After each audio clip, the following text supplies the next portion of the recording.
ഒരു തൈ നടാം നമുക്കമ്മയ്ക്കു വേണ്ടി, ഒരു തൈ നടാം കൊച്ചുമക്കൾക്കു വേണ്ടി, ഒരു തൈ നടാം 100 കിളികൾക്കു വേണ്ടി, ഒരു തൈ നടാം നല്ല നാളേക്കു വേണ്ടി.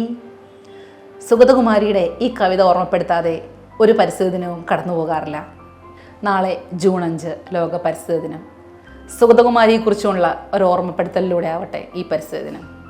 ആറന്മുളയിൽ ജനിച്ച മലയാള സാഹിത്യത്തിലെ തൻ്റേതായിട്ടുള്ള വ്യക്തിമുദ്ര പതിപ്പിച്ച ഒരു കവയിത്രിയാണ് സുഗതകുമാരി.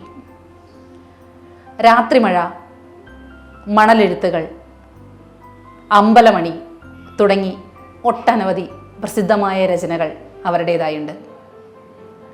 വയലാർ അവാർഡ്, വള്ളത്തോൾ അവാർഡ്, കേന്ദ്ര സാഹിത്യ അക്കാദമി അവാർഡ്, കേരള സാഹിത്യ അക്കാദമി അവാർഡ് തുടങ്ങി ഒരുപാട് പുരസ്കാരങ്ങൾ അവരെ തേടിയെത്തി.